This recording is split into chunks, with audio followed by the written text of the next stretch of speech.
For those of you online,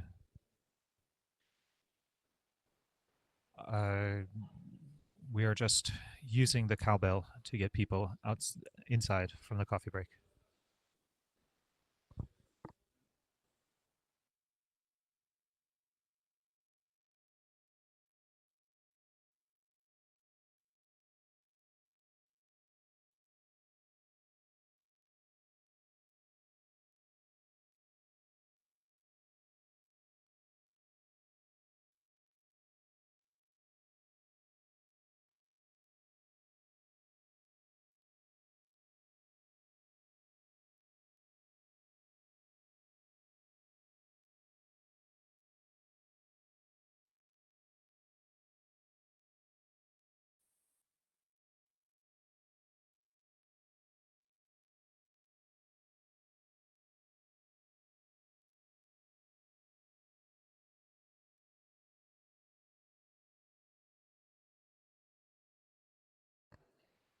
Okay, I think we can get started. So our next speaker is Zulfiqar Ali from a beautiful mountain region in Pakistan, now studying in Portugal. Talk to the technician.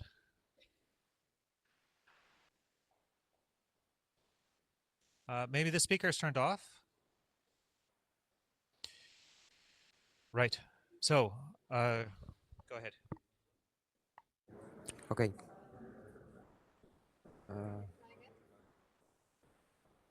Am I audible now? It's working?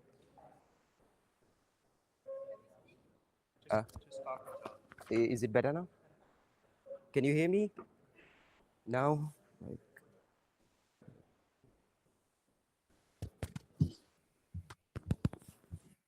Online, we hear you well.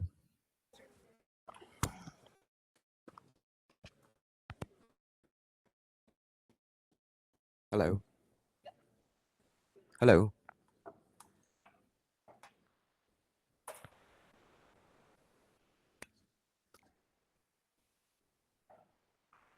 Hello, everyone. My name is Zulfiqar Ali, and I'm doing a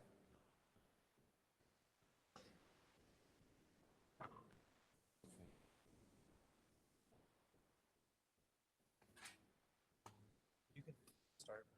Just be loud. Okay. So my name is Zulfiqar Ali, and I'm doing a PhD at the University of Coimbra in Portugal. And I will be presenting our upcoming work that's about prospective, dynamic, and spatial LC of low TRL biobased products and system using Brightway. So this is the outline for my presentation today. And I will be introducing the topic and our project and the objective that we want to achieve, the challenges that we want to encounter in this work and methodology and the next steps. So low TRL bio-based products, like the products that are in the low technology readiness levels, the word bio is enough, but we need to know like whether they are really environmentally better than the counterparts. So what key issues we have usually with these low TRL products is the lack of data, both for the lab scale and for the future scenarios or the upscaled industrial version of these products. And also with the changes in technology, supply chains, and market conditions, which further aids to the uncertainty of the calculation method and the product itself. So why standard LCA is not enough for such products is like we are missing the whole picture. We don't know about the scaling up of this lab scale product to the industrial version. And usually we are not accounting for the biogenic carbon, which is more dynamic in nature. And also one more thing is the land use change impacts on these environmental impacts of these products. So here comes ESCIP, which is an ongoing project titled Developing Environmental Sustainability and Circularity Assessment Methodologies for Industrial Biobased Systems, which aims to support sustainability of biobased economy in EU for both low and high TRL products, and develop methodologies and standardize such methodologies through a holistic life cycle and circularity approach. So the objective of this work that specifically I and our institute is working on is the development of a prospective LCA methodology for low TRL bio-based products, which will include scale-up modeling approach specific to bio-based products and include spatial and temporal dynamic modeling in the methodology and scenario modeling for the background system, also uncertainty. So the first challenge is the temporal challenges in accounting for biogenic carbon, which is usually done separately in LCAs. And so this time we want to have this in our work. And also land use and land change management of products which have been sourced or the feedstock is not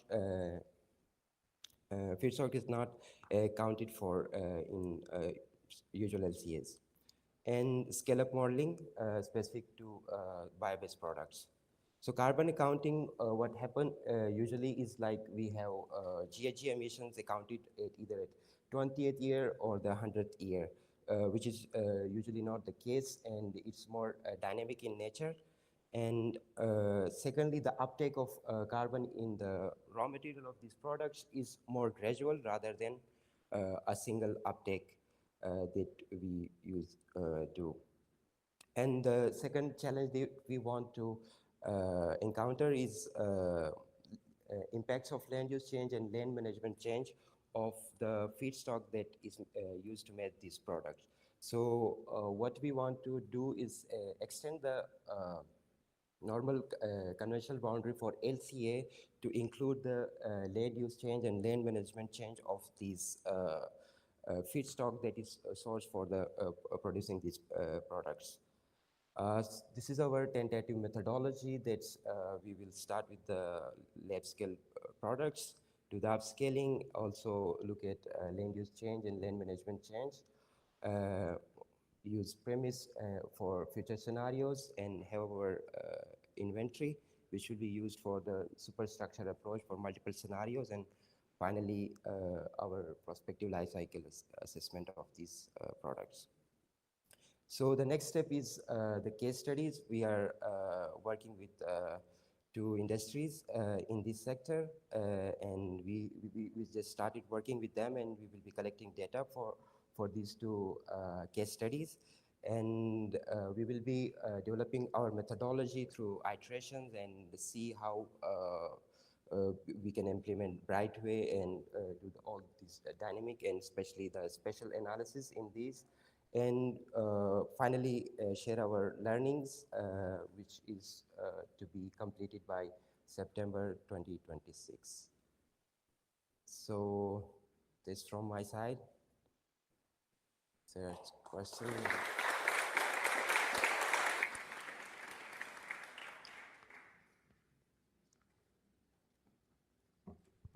Sorry. Great. So, do we have any questions?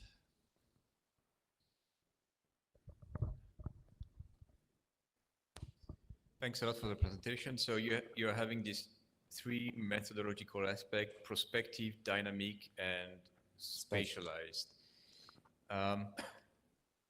Have you checked that all of them three are necessary in the sense that are you expecting much more meaningful conclusions by using all of them three, or maybe one or two of those three are already giving you the same conclusions? Or I guess you haven't really conducted the research, but what I'm saying is it's not because we can do something complex that we should. And so maybe it's more of a thought than that. Try to think first of, do you really need to make something that complex, or maybe you can get similar results with a simpler approach? Or have you thought about that? Well, the three components are, of course, adding complexity to the analysis. That's the part like we want to have at the end a methodology that can be easily implemented by the industry. That's why we have two industrial partners right now. But yeah, that's a question like more of I don't have an answer right now. Like of course, it's complex, but we try to make it more simple. Okay, one more question, I think. Ali, thank you for your presentation. Regarding the circularity, the project, it's only interested in assessing circularity through metrics, etc., or to infuse circularity from the design phase of the new products and things like that, which is a typical, Horizon project demand. So there is a circularity part in the Escape project as well. Our colleagues at Ghent University are working on that. And we have both elements for the high TRL products and low TRL products. So we are starting with like having a generic framework, like more comprehensive, like something like a material circularity indicator that usually is the standard in the industry so far. So we are having a more comprehensive one, and currently being developed for the high TRL products. And in the next year, we are also implementing that for low TRL products. Like, of course, it would be more challenging with the data because we really don't know if how it's going to end up, like something that's at a laboratory scale, like whether what would be the end of life, and if there would be cascading or like reuse of such material. So that's a challenge that we are working in this project, and it's still an ongoing work. Great, thanks much.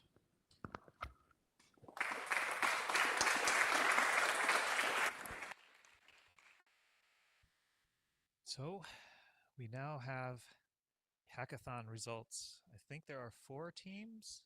Which team is brave enough to come up? Who is finished?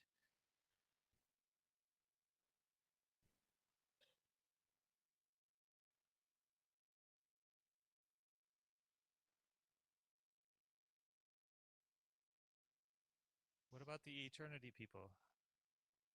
Did you want to get up, Artur? You ready? Yeah?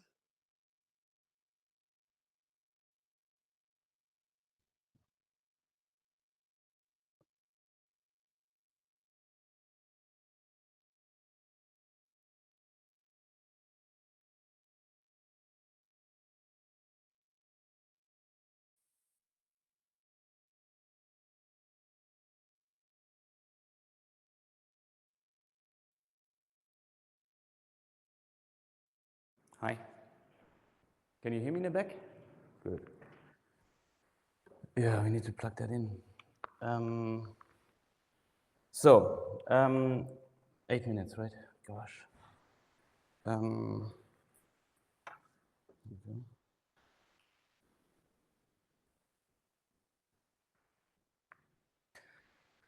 So we went to the hackathon with the idea to improve the user interface of what we're doing here. I mean, we started with the activity browser. Check that works, yeah. So we formed a team.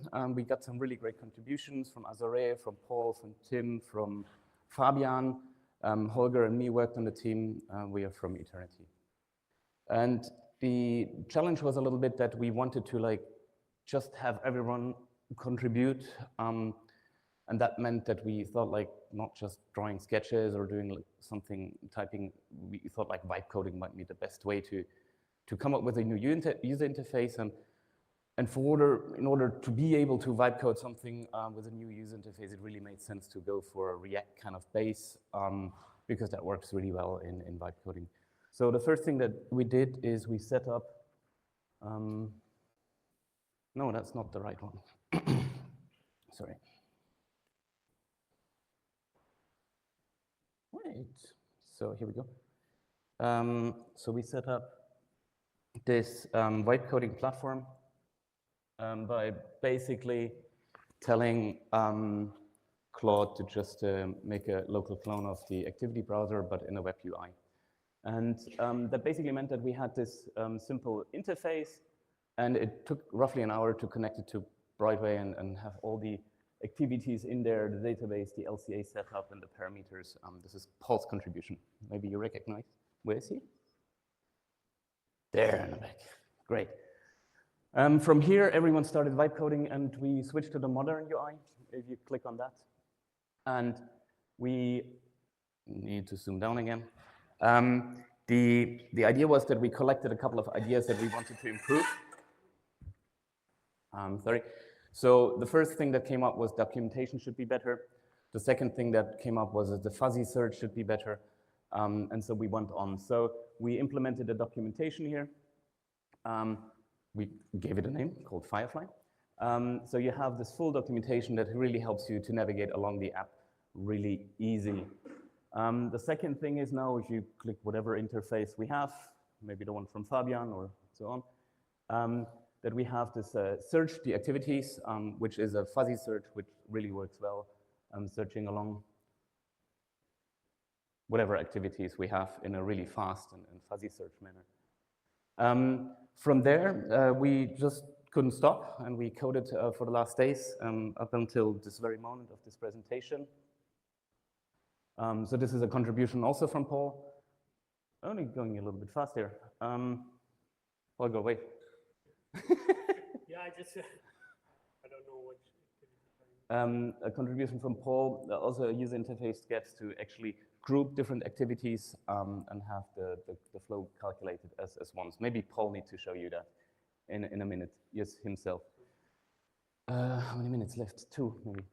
So the point is then we went on and built a complete new graph browser interface. One important thing is that you group this together. Yeah, that you can group activities together. Yeah. Then we went on to make the graph browser, which is really nice because you can navigate a graph and see all the activities here. Just go for the Gemüse Paste, which is a Gemüse bouillon. You see the graph. You can extend the graph and see what kind of contributions are in there. And then even go down to the biosphere flows. If you extend them down, you can even see the biosphere flows then coming up in the end. If you click,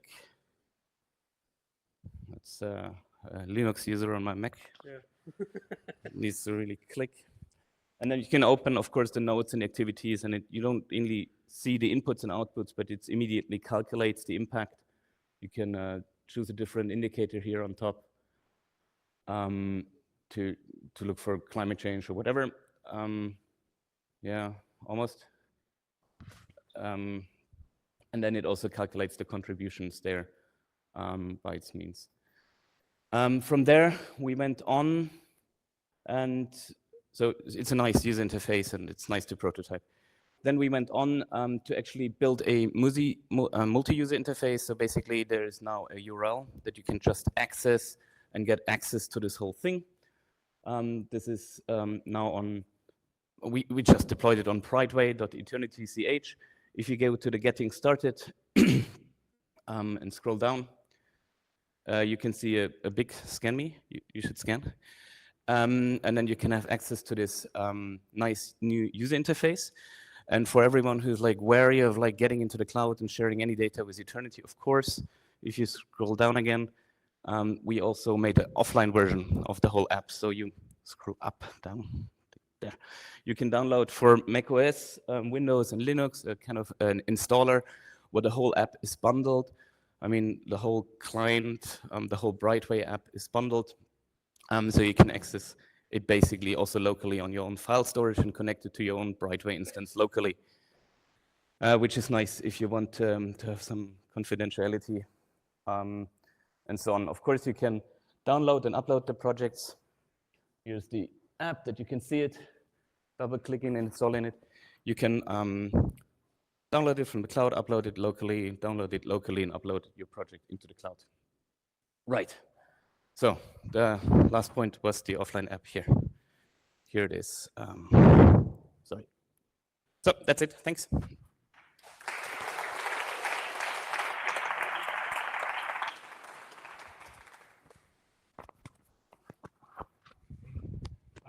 I don't think we have time for questions, and I'm pretty sure everyone is just speechless, so we don't have questions in any case, but thanks a lot. Yeah. Amazing. I'm sure people will come up to you afterwards to ask. Cheers. Wow. Who is brave enough to go after that?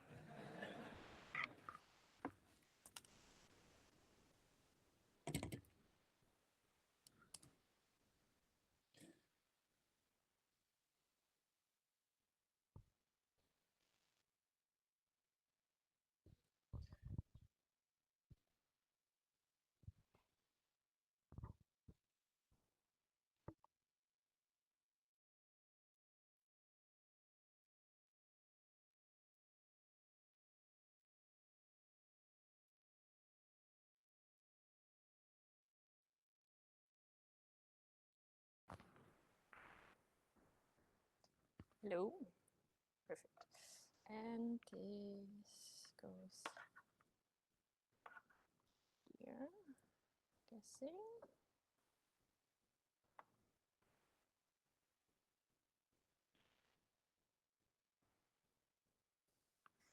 Hey, perfect. Yep, so we then make it a little bit bigger, maybe even like this. Yeah, so we try to combine our trail pack, so I'll put stuff in our backpack. And the stuff that we wanted to put in was data. So we're talking about open data a lot, so that makes a lot of sense, but also metadata. So often data files have very limited ways to add metadata. And often it's different if you go to a different data format.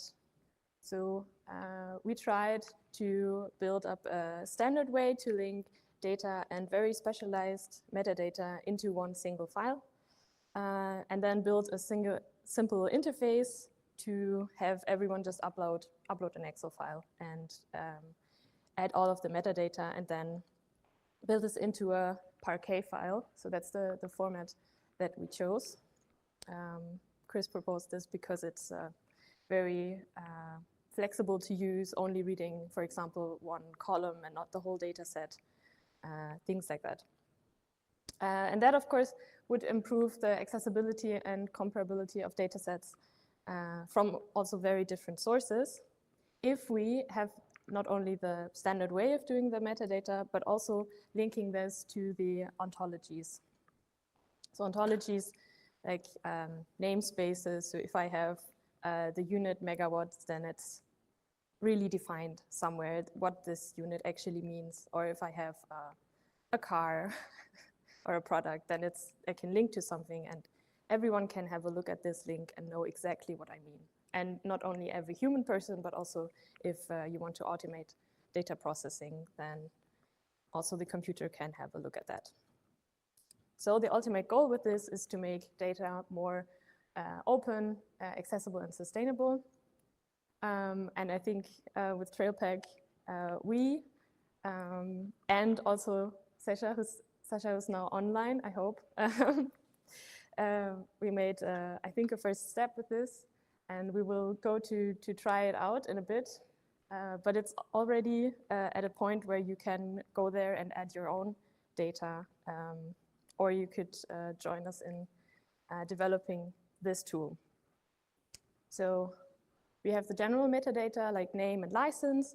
We have more specialized data for each column, column names, units, and this is connected to PIST, the ontology Départ de Sentier API.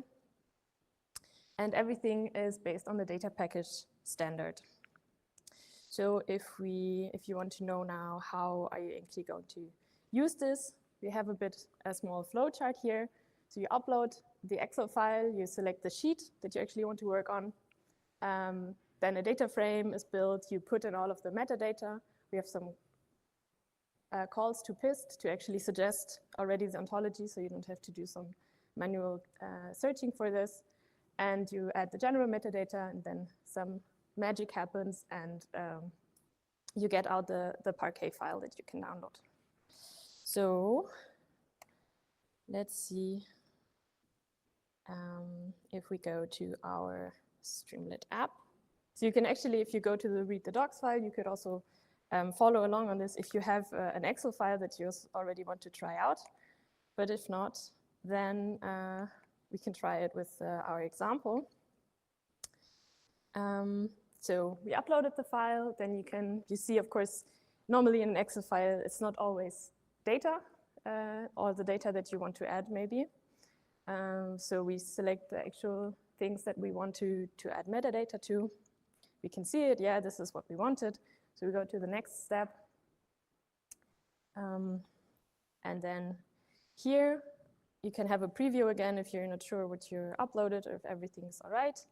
We know at what sheet we are. And then we do the column mappings. And luckily for us, this is already pre-filled with the column names. So we have a date in this. So the search already gave us a date back, so that's already on PIST.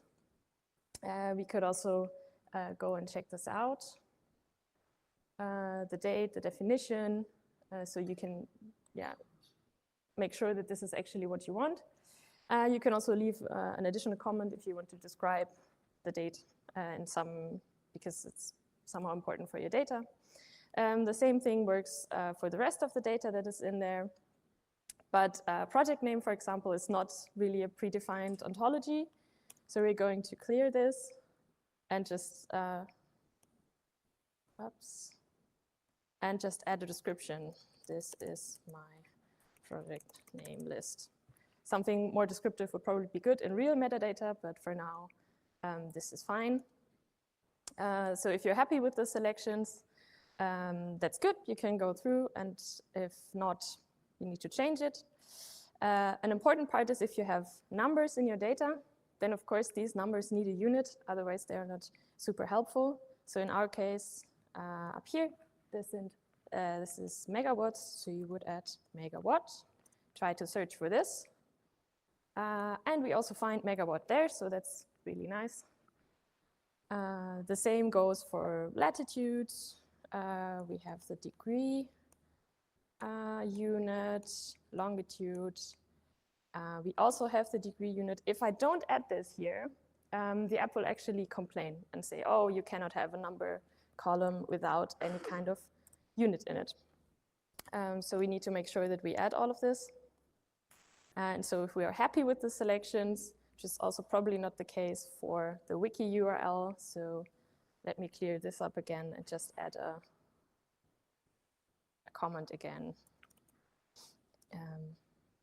Then if you're happy with all of the metadata for the columns, then we get to the next step of adding the general metadata. So you have to give it a really good, yes, name and a title, and it needs to be a bit longer. Title, like this. Then you have also a standardized name, so that actually everyone can find this again under this name. Add a license, so this is very, very concise. We don't do all of this. Brightcon, well, more or less Brightcon. And then you add a source. This is us, I guess. And then you can generate the Parquet file. Then you can check again all of the metadata that you put in there so that the docstring is fine. And you can see the data that is in there. So this is read again from the Parquet file that we generated. And then you can download a lot of stuff. Yeah, that was in short what you can do with this. Do you guys want to add anything to this? Maybe there's some validation. There's some validation checks as well on what type of data you put in. So if you have a numerical column, but there's also a string somewhere, it will actually tell you the data quality is not up to speed, and it will tell you which column, which item is not consistent with the rest of the column, so that you don't have some string in your capacity column, because this is not good data quality, and you should check this. Yeah, thanks. Yeah, and thank you for taking time, and I hope some of you will already start testing this and adding some of your data and see if it also works for you or where you can break our tool. Okay, wait.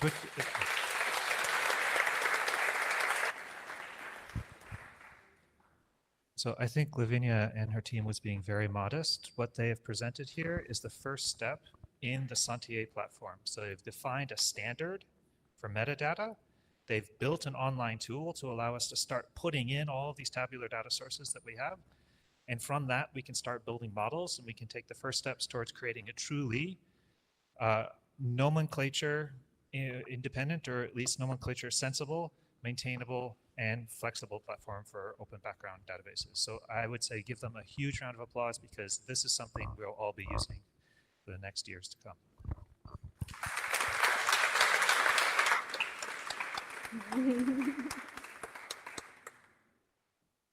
Yeah, thank you, Chris. Okay, the bar keeps raising higher. We still have 2 groups.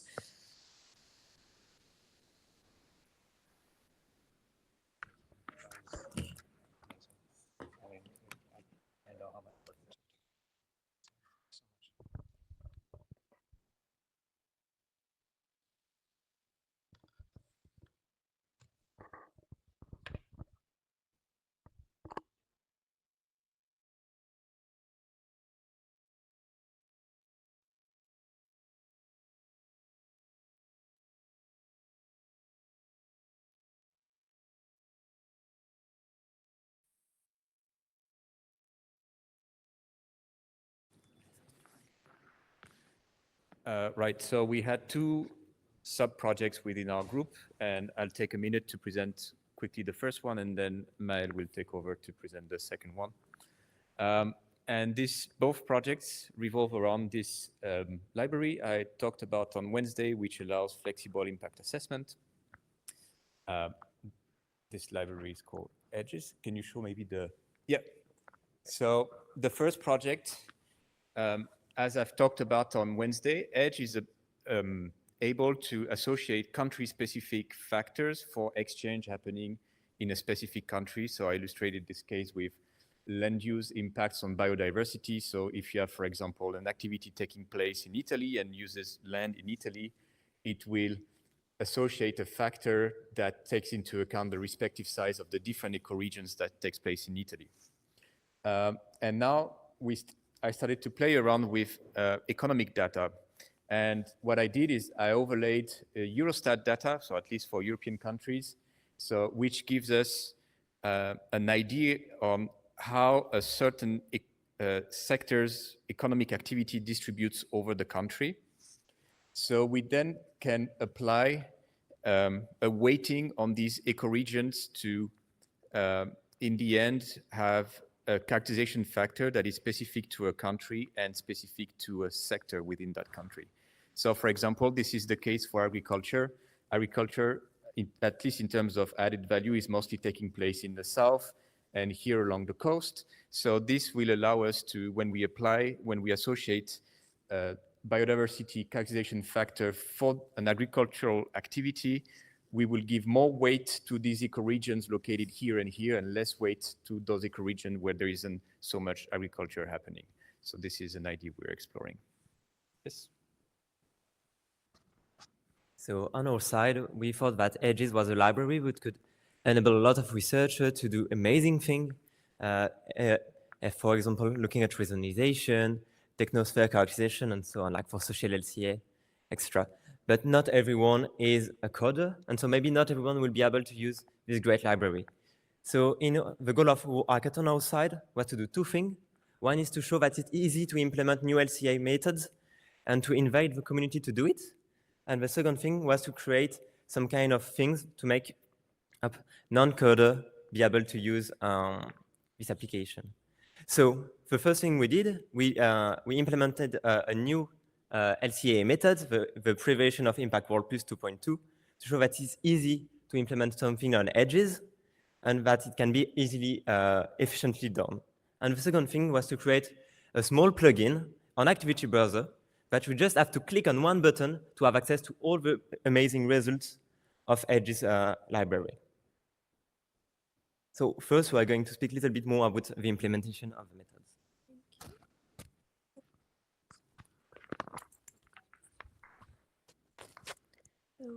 we started with, so I just want to present first the library, what provides in terms of LCIA methods. For now, there is the Aware 2.2 Impact Road Plus, I'm sorry, I can't see, Impact Road Plus 2.1, Geopol Risk, and GLAM3. And the method that we tried implementing for this hackathon is the version 2.2 of Impact Road Plus, and impacts on land use, on midpoint, and damage version. And we started with the as inputs Excel files with the land use characterization factors for Impact Road Plus version 2.2 and a Excel file that maps to EcoInvent. Then we transformed this data using notebooks and this transformation was passing locations from elementary flow names and mapping the flows to EcoInvent and also adding context field for region and optional year and scenario. And for the validating or as an output, we built JSON files that look like this. So this is an example for the pre-version of Impact Road Plus 2.2 on impact on land occupation and on damage version. And the step after was running the map exchanges and generating the characterization factor table. And now we'll have a preview what it looks like, what the plugin looks like on Activity Browser. Yeah, thank you. So I have the honor to briefly show some, comment on the video that we recorded this morning. So a plugin for Activity Browser 2 at this moment, but it's mostly a single widget, so it should be more or less easily applicable also in the new version of Activity Browser. It can be loaded just as any other plugin, for example, the premise plugin. And then there's one widget that is explicitly for the edges library and just has the most basic but necessary abilities. So you can choose a database where your process is located, choose an activity, and then the edge method. So one of the methods that are already implemented also in the new impact word method 2.2. And then you can run the calculation.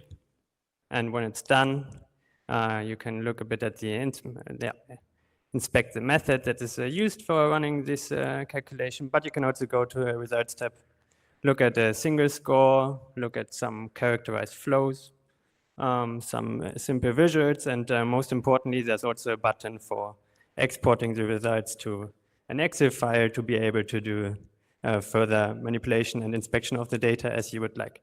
So it's really a very simple plugin, but we hope that it's, because it's simple, it's hopefully doesn't break too often, and it will hopefully enable users that are not familiar with coding to use this edges library. And then we also implemented some additional abilities of edges. That is a Sankey diagram showing the supply chain. Can we bring the activity browser up or not?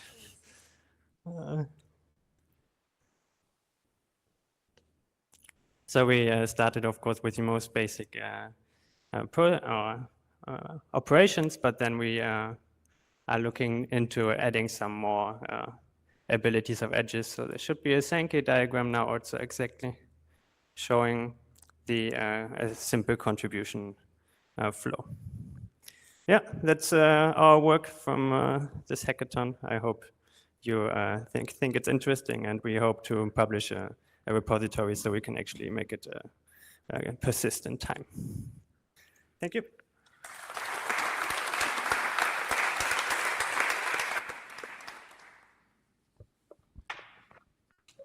Okay, final group.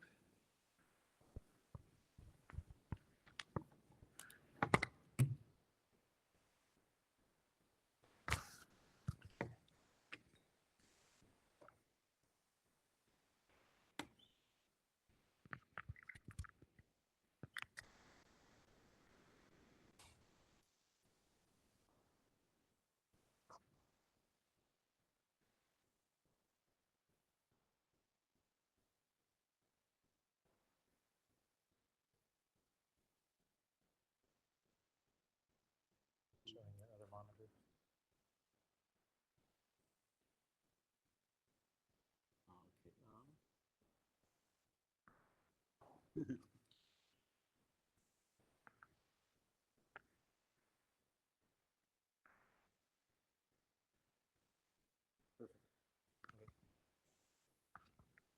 So we were the fourth group, and I'm going a bit for the anticlimactic finish because we worked on the Pi-semantic taxonomy front end, and but what we did is we fixed a few bugs that were hanging in there for a few months now. I'm gonna take a bit of time now to show you what this is because I think it's really amazing.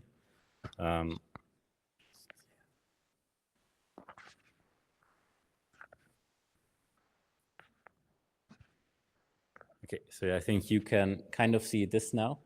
So this is the library that Coldren set up, and it allows you, like this is now on vocab sentier.dev, and it allows you to look and search through vocabularies and taxonomies. And you can see, for instance, here, Sentier.dev has eco-invent products, bonsai, flow objects, combined nomenclature, and also already relationships between it. And it allows you to search all the concepts. So if I search for car, for instance, then you get search results. And as you see, so it's using type sense in the background. Maybe we need to align with some of the AI stuff that was presented, because as you can see, car now shows electric car racing set, which might not be the one thing that you're looking for.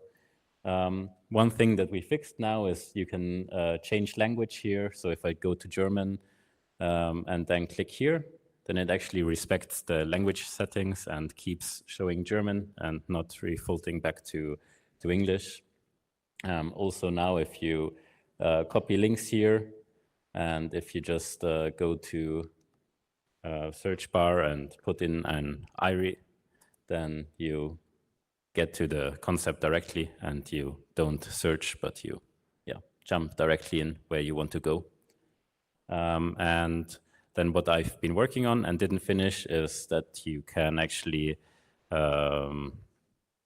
like when you search, that you can select which concept schema. So if I want to just search in eco-invent or just want to search in bonsai, that you can select those, but I didn't finish in time.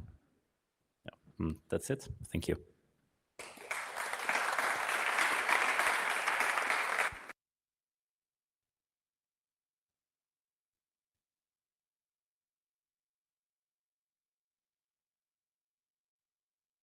So, the hackathon is always an amazing part of Brightcon, and you are all welcome to attend next year. I think Manuel could have talked more about this, but he had some people who didn't know how to open a command prompt, who were still able to do some substantial development with the tools that we have available now. So if this is something you'd be interested, Brightway is not just a conference, but it's a celebration which takes many forms. So please do come. We also had an amazing dinner for the hackathon participants on Tuesday at Paradis.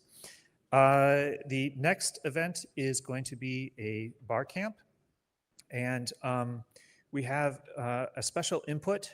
So this Barcamp is going to be focused. So the idea here is that we've seen a lot of talks, and a lot of talks are going in a similar direction, but we want to give time for those presenters and also people who are interested in those ideas to interact with the presenters and try to figure out, do we really need to have 3 projects which are doing more or less the same thing? Or is there a way for us to share some fundamentals even if we have our own sort of special sauce on top?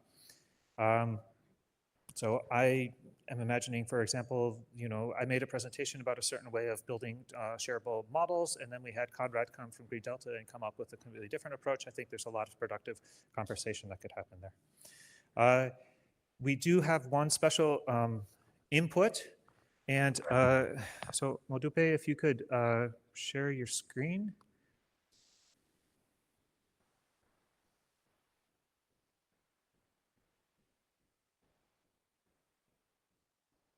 I think you're online? Yeah, okay. We need you to share your screen, and then we'll be able to hear you as soon as you're ready.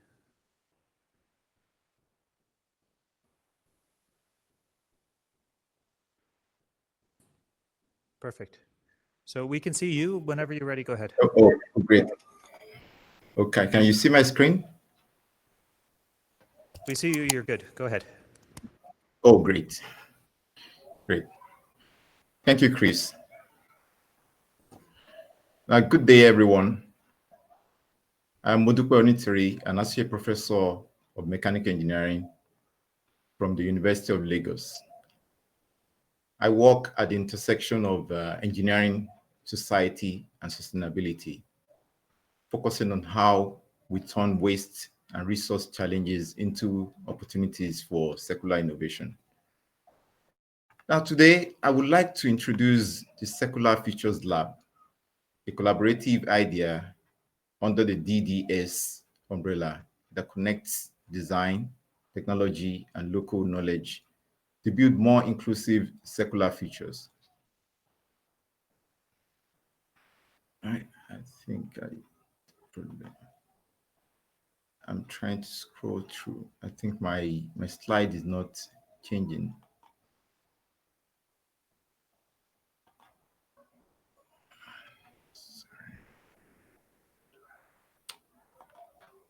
I believe there's a glitch with my slide. It's not, unfortunately, I can't get the slide moving. But let me quickly give you an insight into what we, Maybe you could just select the next slide. Okay, I'll do that. I try to select, but it's not. Let me try share again.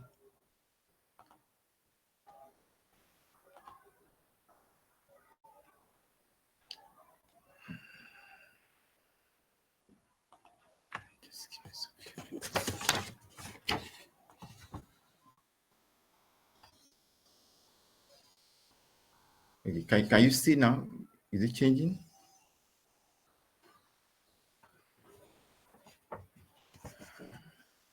I think you have turned off the. We can see you. We can see your camera, but I think you still need to share. Perfect. Yeah, we can see. Yes. Normal PowerPoint. Okay. Okay. Is it changing now? Yes. Oh, great. So I think I'll use this way. Okay. Sorry for the hiccup. Now, why this matters? Why this Circular Features Lab? Across Africa and much of the global south, circular innovation happens daily, be it in recycling, repair, and reuse. But they rarely get mentioned in global data systems or sustainability models. Now, what the Circular Features Lab aims to do is to bridge that gap, to generate knowledge and connect local innovators and feed their data and ideas into global sustainability conversations, especially those of DDS.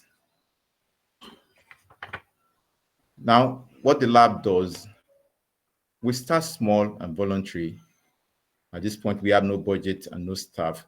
So what I'll be doing is I'll be coordinating the network where members share case studies and organize small workshops. And then as the lab matures, we co-write grants with DDS and partners to scale up data gathering, design research, and capacity building.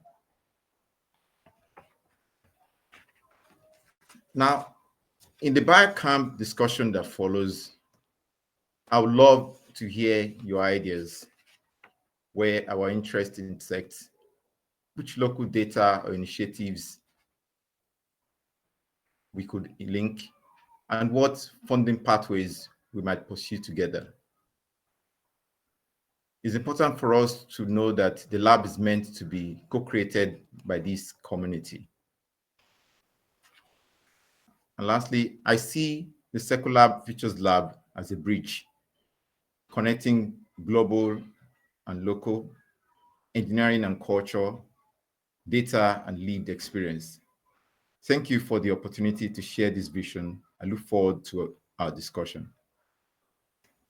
That'll be all.